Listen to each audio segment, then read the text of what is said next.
Welcome to Happy Hour with the Home Collective. We are your hosts, Bill Ball and Kristin McFeely. Today we're going to be talking about our 2024 real estate predictions. But first, it's 5 o'clock. It's happy hour. What are you drinking, Kristin? Well, you know, it's a little drizzly and rainy and cold today, so I have an Irish coffee. That's what I'm drinking. Yeah. Nice and warm. That'll work. Yeah. How about you? Yeah. I'm just sipping on a little bourbon as usual. That's kind of like my go-to. It's a little chilly, you know what I mean? I think it's a little warm me up. So I'm just sipping on a little Basil Hayden's. Nice. Cool. So anyway, cheers. Happy hour. Cheers. Happy hour. All right. So we're in the new year. How was your holidays? They were good. Yeah, they were good. You know, it's been a little bit of a tough year for me. You know, we lost my brother in February, so this was our first Christmas without him. My mom is also in the process of moving, so it was the last Christmas in the house that we all grew up in. Man. So it was a little emotional, I think, this year. But we kind of laid low, we just kind of took it easy, I think, this year. How about you, though? I'm curious to hear how Robbie's Christmas went. It was chaotic as to be expected.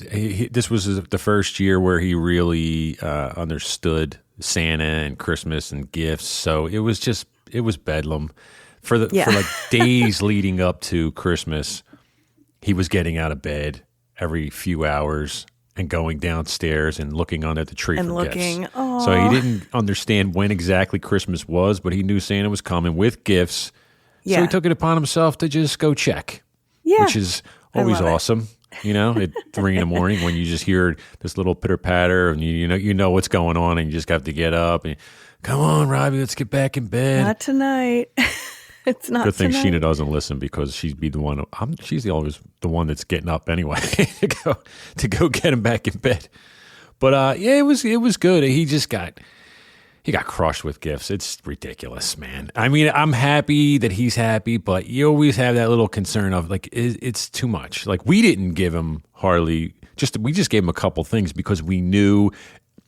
He's like the baby in the family. So like all the relatives will come over and they give him stuff. Yeah. So I'm like, I got him one thing, you know, and actually it was from Santa. So he thinks I got him nothing. So I got that going for me. That'll be a core memory in his life. Yeah, right. But yeah, his big gift this year was a bike with pedals because he had a balance bike up to this point. So he's got this big Spider-Man bike, and we had him out there Christmas Day riding around. He just absolutely loves it, and the weather's kind of crappy, and he can't get out there today, so it's just killing him. You know, so we got a lot of remote control. Does it have training wheels? It does have training wheels, but the balance bike come off. Yeah, they come off. But the balance bike actually taught him how to totally. Like I have video of him just flying down the street with his feet up. What's a balance bike? I don't even know what that is. I know I guess they came out with them recently in last, I don't know how many years. I have no clue. But it's just a bike with no pedals. And they just push their feet on either side. And I thought it was the stupidest thing. I was like, this thing's never going to work. I remember like last year when he got it, or maybe it was the year before, I was like, how's this thing isn't going to work? Next thing you know, because when he first got it, he's literally just walking, standing over his seat with the bike. I'm like, trying to tell him how to sit down and like push. And eventually he's like flying down the hill with his feet in the air. I'm like, okay, so he's got the balance part down. I guess it gets the pedals out of the way so you can keep putting your feet down in case you fall. So it teaches you balance first. That's kind of a cool idea, actually. Yeah. I've never even heard of that. They didn't have those. They had big wheels when we were kids. You know, you had a big wheel, definitely. And then you had a bike with training wheels. That was the. I never had the training wheels. We had big wheels, and my dad was always like, no, with anything that would like help. Like I learned to ski without poles. Ride a bike without training wheels. Like my dad was like, you know, no baby pool. Like you're going in the big person pool. That's how you'll learn how to swim.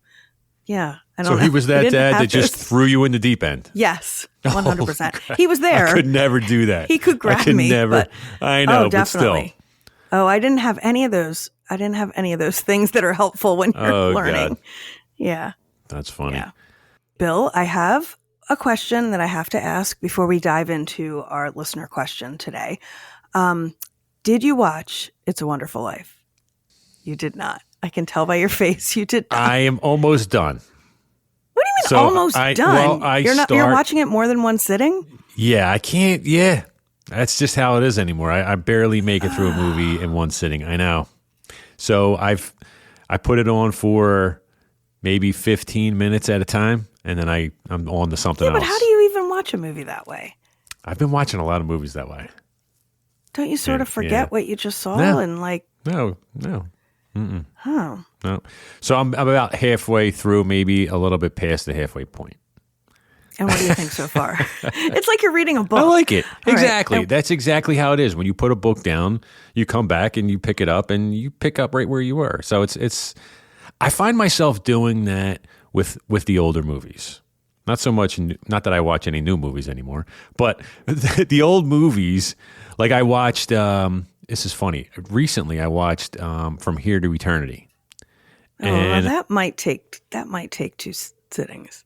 Eternity. Or did you not think so? No, I did. I stopped. I just would watch. And it's not like I couldn't take it anymore. It's just that there's things going on. It's hard. We're all home. My son's got, he's only so long I'm not going to be in a room, So I'm in my back room and I'll watch 15 minutes. And then, while I'm trying to work, it's just like, that's just the way it is. If I sat down at night after you went to bed and watched the whole thing, but then I'm usually trying to catch up on sports or something. So it's just the way it is. That's a rough life you've got there. Jeez. So what do you think so far of the movie? I like it. Yeah. I'll tell you what, there was a couple innuendos and jokes that I thought were kind of racy for the time. Yes. You know what I mean? I was like, whoa, did she say? And I was like, whoa, I didn't know they went there. There are a few. All right. Well, let me know when you're finished with it. I'm almost done. I'll get there. It's a good one. All right. So coming up next, we're going to get into our listener question, which is, what are our predictions for the 2024 real estate market? All right, Bill, this is a hot topic here. So we have a couple questions asking pretty much the same thing. They're asking what our predictions are for 2024 for real estate. So I'd love to hear what you're thinking here. Yeah, so we kind of went over this most times when we do this segment. I have no idea what's coming. Kristin just kind of springs it on me, but we were texting about this topic and we thought a fun way to do it would be to kind of start off with a movie title that we think is going to sum up the year. The next year, 2024. Well, for 2024. You know what's so as I was doing that, I thought of 2 movie titles for me, really, for 2023. Can I give them to you before we get into 2024? Yeah, let's hear it. Okay.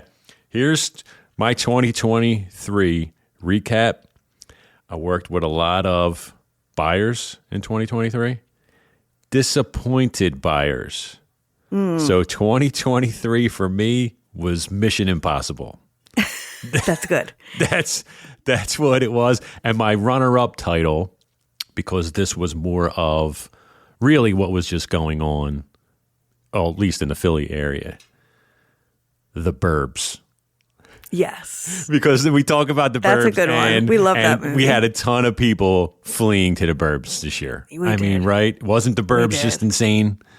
We did. Yeah. The last few years for me has been like 50-50 city burbs. And I think this year was more burbs than the city. This past year, 2023. Yeah. Oh, well, I haven't looked at the numbers yet, but even if it wasn't for an individual realtor in general in this area, it was for the collective. So, to borrow a phrase. But it was mostly like we saw way more activity and way more crazy activity going into the burbs. It just was. So for 2024, I sat down and I was thinking of movies. I was going through my list. I have no movies, post 2010, maybe even 2000. So I got to go back. You know me. I got to go back in the archives. And then I started thinking, well, what do I really think this market's going to do? And I have a good idea of what I think it's going to do. So my movie title for 2024 real estate predictions, at least in the Philly area, is a movie that came out 1989, starred Nicole Kidman, Billy Zane, and Dr. Grant from Jurassic Park. Movie's called Dead Calm. Oh, Dead Calm. Do you remember that movie? I do, but I don't think I ever saw that movie. It's creepy. You should watch it. It's creepy. I think I'm confusing it with that one that I always talk about with Julia Roberts, Sleeping with the Enemy. Yeah. Is that the one okay. I'm talking Yeah, about? that was the I think I confused it with Psycho that Husband one. Yeah. No, this one's like they're on a boat. Mm-hmm. They're on a boat, and I don't even want to give it away. It's just weird. They're on a boat in this other one too. So maybe they I really? have seen it. I don't know. Dead Maybe Calm? I'm confusing it with the other one. Yeah. All right, so I'll At give the you a end. quick. I'll give you a quick recap of the Dead Calm. so Dr. Grant, I don't know his real name, and Nicole Kidman are married, and they're on a boat, and they're out in these calm waters. And Wait a minute. I saw this. I you did saw see this, right? Okay. Should I just say what I did, what it's about, just so the listeners or people are like, wait, I don't know what he's talking about. Go for it. Okay. Go for it. So they're on a boat. It's kind of like maybe, I don't know, just picture like the Bahamas water, just calm, and they're out there just enjoying a vacation or whatever. It's been a while since I saw this movie too, so forgive me. But I'll just give you the overall. So up ahead, they see this pretty big ship. It almost looks like a pirate ship or something from what I remember. And they're trying to call ahead to see like who's on the ship and what's going on, and and they're just getting closer and closer. And all of a sudden, as they're still like maybe, I don't know, 500, let's say 500 yards away from the ship, they're looking through their binoculars, and they see a guy on a dinghy, and he's rowing as fast as he can towards their boat. And they're like, what the hell's going on? So it's Billy Zane. So he gets up to the boat, and they let him on, and then I can't remember what he says to them, but I don't know if he indicates that, he said maybe the ship was sinking. The ship's sinking, blah, blah, blah.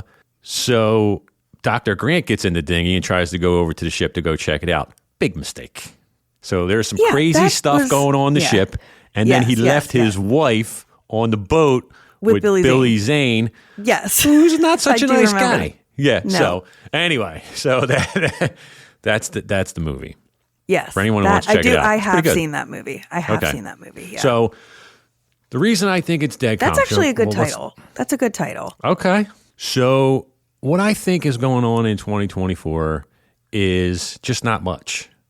I think rates are going to start slowly coming down, and you're going to see more activity, but I think it's just going to be a slow build in for the whole year. That's what I think. And I think that's a good thing. And I was really thinking about this because we really don't want to be in a situation where rates just suddenly drop dramatically.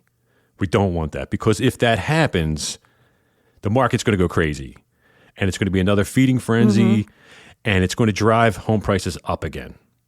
Because now everybody wants to move, everybody's trying to buy, everybody's trying to jam it in. But if they slowly come down, I think it gives people, again, more time. Really, time is what we need to get adjusted and to, make this the new norm. And then if they're slowly ticking down, we'll start seeing more inventory, hopefully, and we'll start seeing more buyer activity, and we'll start getting back to normal. The frenzy happens when there's these dramatic rises in interest rates. Well, that's what it was for 2023. And the same could happen if they drop rates dramatically. Like it's really not what you want. So as painful as it is for us as realtors, I do think the best thing for the market itself is for just some steady, a steady drop. And I don't think they're going to go nowhere near where they were in the past, but if they get into the fives by the end of the year, then I think, really opens up a lot of opportunities for buyers and sellers. And then buyers that were locked in 3 and 4, they're like, okay, 5, it's not the end of the world. You're not going from 3 to 8, like they were at one point. I think I just looked up that guarantee rate had them at the national average was like 6.65 right now, which isn't horrible. I mean, historically, No. really. It's not. That's less than what I bought my first house with. So that's my feeling for why I'm calling 2024 dead comp. Sounds boring, but I think we kind of need a little boring. You know, we don't need the crazy time. We right need now, a little but boring. What was your movie title? I'm What do okay you with think? boring, honestly. After the year I've had, I'm happy to have boring. I'm happy to have really boring. Before you get into, this is funny, before you get into your 2024 movie that's going to predict real estate for our area, I thought of a TV show that summed up my 2023, The Practice. Because all I was doing was showing a lot of houses, writing a lot of offers, and not doing any deals. So That's if great. my 2023 was a TV show, The Practice. The Practice. That's great. That is great. Oh my God. All right, I'm sorry. Anyway, 2024, what do you got? I don't really have a title for a movie. I just have the predictions, things that I'm thinking of. So one thing I was, to kind of tag off of what you were just talking about with rates, the one issue that we sort of still have is that for the most part, in most places, seller's perception is still like, my home is worth this much. Like, the prices are still quite high for the most part in most places. Very few sellers have kind of gotten the memo that the rates are really high and you got to adjust your price accordingly if you want to sell this house. So if, to your point, if the rates drop dramatically and the prices are still really high and all of a sudden there is buyer demand, I mean, prices at some point will just be out of reach for any regular middle class person. I mean, the prices will just skyrocket again. And that already they're sort of higher than they've been in, years. So I think that's another reason for what you were saying is like the very slow decline of interest rates is sort of what we're looking for. So we don't have that. If you're not really thinking about it, it sounds like, yes, well, just drop rates and let's get back. It would just not, I just think a lot more damage would happen that way. Because we've already seen I think so too. so many houses get way overbid, especially in the burbs, and they're cash deals. So they're not even protected with getting a mortgage, with an appraisal. And, not that I think appraisal equals market value, and we all know it doesn't. But at least it's some kind of governor, maybe some kind of roadblock there where maybe it'll stop you and say hey, just hold on here a sec. You know? But and we've seen property go over the number and then appraisals come under. And if they're close and if it's even semi-close, it's not that big a deal. Like $10,000, not a big deal. But it's when you got people putting 100, you've done deals and you've been involved in deals where people are going 120,000 over. Yeah. Yeah. I mean, is it really worth that? I mean, it's hard to say, right? I mean, right now it's just like there are numbers there where we say that's just too much. But who's to say for that person if it's too much? Like if they're going to be there for 30 years and they got the money and they don't care and they're coming from New York where they would have had to spend $1 million, maybe it's not. And they don't, and I get it, but I'm just saying for overall market, it's a little. We don't want that. No, we want sellers to make money, and we obviously want real estate to increase because this is an investment. But we also don't want to see buyers, get so stretched out where it doesn't make sense to them, and then all these homes come back on the market. Like I don't want to see what happened in, 2008, 2009. When we had all those short sales. Remember almost every deal was like a short sale? Yeah. Every deal was like you had to go through the bank and it had to be approved and you had to sign all these addendums and the seller had to bring money to the table. Like it's a little depressing, It's very depressing. Very depressing. I mean, we definitely do not want to go back into that world. Our foreclosure rate here in Philadelphia is really low, which is great. But we definitely do not want to see that again. That is not. So I kind of agree with your dead calm. I mean, I feel like in terms of what next year should bring, hopefully, is just a bit of time. I think rates are now, I mean, they were close to 8. In some cases, they were 8. Now they're kind of in the high 6s. If we can get to 5, I think that would be fantastic, or in the 5s. But I actually think if we stay in the 6s all year, that's fine. That'll become the new normal, and that's absolutely fine. I mean, that's still historically low, So I feel like that's kind of where we're headed. I don't expect prices necessarily to drop too much. But I think the growth will be pretty modest at the same time. So, I don't know. I think, what are some of your predictions though? Just to answer this listener question. I don't know what else we could predict besides what we think the temperature is going to be. Yeah. Like are there any particular areas you think will be, people will be focusing on more than others? I don't know. I really don't know. I mean, I don't know if we're going to see, I don't know if we're going to see like the suburban flight that we've seen already happen. I think that might maybe have calmed down some. Would you say that's still going to continue, or? No, I mean, I actually do see some hope for the city. I mean, I know I'm really optimistic about this, but, we're going to have a new mayor. It's an election year. I don't know. I just kind of feel like the only thing I can be right now is optimistic for our city. I love Philadelphia, and I see, I'm reading all of these things about people going back to work, and new businesses opening. Lots of new restaurants are opening. I feel like people will give the city maybe a little bit longer before leaving.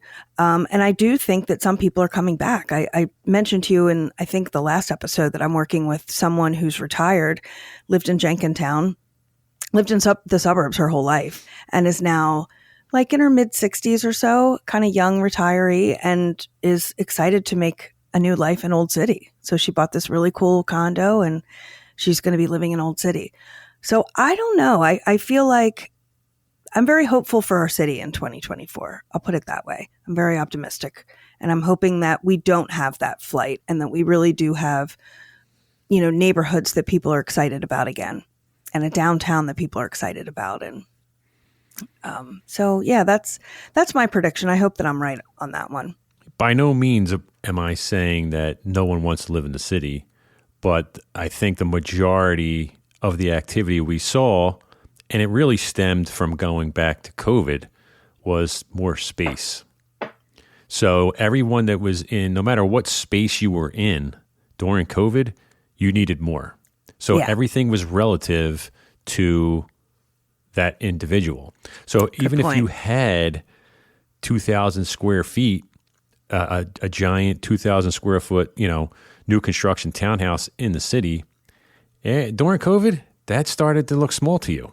Yeah. So people were looking for 4,000 in the suburbs, right? Mm-hmm. So you had that, but you also had, people that were in apartments in the city going, oh my God, I need a townhouse. And we're perfectly happy to have their next move stay in the city and be a townhouse. Yeah. I'm not saying that people are flying to the suburbs and these houses in the city are just going dormant. They're also being purchased. So I'm just saying that the activity where it was almost like a bum rush. I mean, the city went through this too. Like I remember back in, 2012, 2013, so much new construction, and the city got bum rushed from the suburbs, and it was just reversed. It was more expensive to live in the city than the suburbs at that point. And now it's shifted. It'll shift, I'm sure, at some point in the future. And what I'm saying is I still think we might see more of an urgency for the suburb deals, but not as much as we saw in the last 2 years. So I think it's kind of starting to balance itself, but I still think the burbs are going to be more desirable at this point. But that does not mean that the cities doesn't have a lot going on, and that you don't have young buyers still buying in the city. I just closed the deal last month for condo at 12th and Bainbridge. young single guy. He was happy to have it. You know what I mean? Yeah. So, by no means am I saying that, no one's buying in Philly. That's totally not what I'm saying. Yeah. No, I think that, in COVID, like you said, there were people who, were maybe thinking, like young families that were sort of thinking, well, I've got a couple years, I'll stay in the city and then we'll move in a couple of years. And then 2020 happened, COVID happened, and all of a sudden it was like, oh, we're pushing up our timeline. Now we want to go now. Where I think that part will slow. I think people will still eventually maybe think that that'll be their move, but I don't think there's this feeling of urgency the way that it once was, which is good. Like people feel like, and then there's a lot of, there's a lot of stuff going on with our schools. There's a ton of parent involvement with people who want to stay and raise children in the city. And so they're really involved in the public schools. And, I just feel some optimism here for our city of brotherly love. And I hope that people decide to make it their permanent home, honestly. What I'm hoping is that my buyers get back out there that got shut out in 2023, and if you want a prediction for 2024, I think a word like trepidation might be like, I think they're going to be trying to, get out there and see what's going on and looking. I mean, we have, and when I say we, I'm sure you do, but I know it's more than me. We have buyers that are ready, and we have buyers that are ready, looking, and they're always looking. So it's just a matter of when. I think 2024 is going to be a gradual increase in sales per quarter. There's a prediction for you. I think we're going to come out of the holiday. You're going to see some stuff, see some activity. Then we're going to get into Q2. You're going to see a little more. Q3, a little more, and then Q4, it could be the most where it's usually not, because by Q4 you might see rates in the high fives, because right now that's not crazy. I mean, right now they're in the almost mid to high sixes. They're 6.65 for the average, the national average, right? But you could also buy a point or two down, and you can get to like 6.1, 6.2 right now, just by putting a couple $1,000 more down on your payment. So even that right there, that's possible. So if rates get to 6.5 or under, you could get it. You can lock something in the fives by the end of this year. Yeah. No, I believe you. I believe that. What are you seeing just now? This is sort of like our, slower coming out of the holiday time. I always find that the beginning of January always, to me, feels a little busy, which a lot of people say, oh, spring market starts in, mid-February after the Super Bowl. But I always feel like January is sort of a time when a lot of conversations are starting to happen. Maybe not, sales necessarily, but conversations like, okay, this is the year we're going to do this. Can you get us set up on a search? Can we have a buyer consultation about this? We want to sell this year. How are you feeling? What have your conversations been with buyers and sellers? No, and clients? I agree. I think we do that with a lot of things with January 1. And it probably has a lot to do with the last couple weeks of December, where everyone's just walking around in their Christmas pajamas. It's like, I got to start doing something. I got to get back to the gym. I got to start planning. Yeah. No, I haven't had a ton of conversations, but like new conversations. But honestly, like my conversations are still going on from last year. So like everybody that's missed out, I mean, they're still there. Like they're still looking at their collections. Yeah. For our Compass tools, we set up what's called a collection for our buyers, where we can save property, and it's almost just like a folder that they can see properties, and we could see the activity, and we communicate back and forth. I could see my people searching. I know they're there and they're looking, and I'm always communicating with them through that, just catching up with them. So I think everybody's just kind of, especially the buyers, they're just kind of watching and seeing what's happening. They're probably looking at the rate coming out of the holiday and trying to get a feel for what's going on. And then we still need some more inventory too. So there's that. We so do. They're looking, and if they see something, I think they would pounce on it. But you had mentioned something in maybe a couple episodes ago on how Philly's is weather dependent in the winter. So now, today, I mean, it feels pretty good. You know what I mean? Doesn't feel crazy cold. There's not a ton of snow. There's not ice. That always slows everything up. We have weather that's been in the 40s, you know? So it's like that could bring on an early spring market. Yeah. They're calling for, I mean, the Farmer's Almanac is calling for a pretty snowy winter actually here in Philly. Certainly haven't seen it yet, though. The temperatures have been way above average so far. I would be okay with that. I hate to say it, but...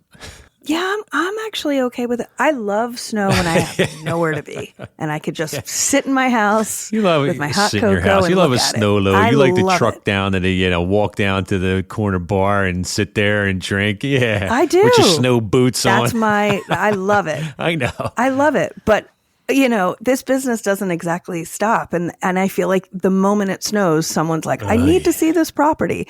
And that I actually really can't say. I cannot stand driving in the snow. So then I usually have to get Billy to drive me in his truck, 4-wheel drive. And I have to hop out like I've got a chauffeur. The whole thing is just terrible and embarrassing. And you're wearing snow boots and lock boxes are frozen. And no, I could do without. I love a beautiful snow day when I have nothing to do. And then you have to truck, and then you have snow all over you, and then you have to go in someone's house. And you gotta bang off your boots. And then, of course, you have to take your boots off. Try not to get everybody's house soaking wet. It's tough. Yeah. Balance yourself while you're putting your boots I remember because they never have a bench. Do it in a few years, but I remember Sheena would leave the house with that de-ice spray for the lockbox, spraying lockboxes, trying to get the numbers. I used to give a mini version of that to the team every year as a Christmas present. That's funny. Like a little pocket version that you can put in your purse or your bag. Yeah. Oh yeah. You have to have de-icer. You have to have, if you don't have de-icer, you can have just a bottle of alcohol, rubbing alcohol. That works too. That's too funny. I always have my car stocked with that stuff. But yeah, I'd be happy to not have that. I need to have some snow because my son, he has not gone sledding. Yeah. 2 years ago, we had some snow. We had maybe we get 6 inches, and it was there for one day. We have video of him walking around in it. Yeah. But he's at the point where we have this big hill at this park right down the street from us. And he's like, Dad, when it snows, we're going to this hill. I was like, we are going to this hill. And we bought him a sled, that's so cool. last year. And it's just, come on, man. So if we get some snow late January, February, I'm not going to be too upset about it. Yeah. All right, Kristin, we're going to wrap this one up. I think we're on the same page with what we think about 2024. And it's a good thing. And what you say, I don't think it's... I think so. It's a little boring, but... Yeah. I mean... It's a little boring, but I'm good with boring this year. If that's what it ends up being, I'm good with it. As long as we see that nice, steady growth and getting back to what we're used to, it's all good. I think we passed the hardest part of, selling and buying real estate that we haven't seen in a long time. So I think we are over the hump, and I think we do have good things coming. I just think it's not going to just bounce back incredibly, but it's going to be a nice slow burn. It's going to be nice. Nice slow ride up. Nice steady calm. All right, Kristin, Happy New Year, and catch you next week at Coffee Break.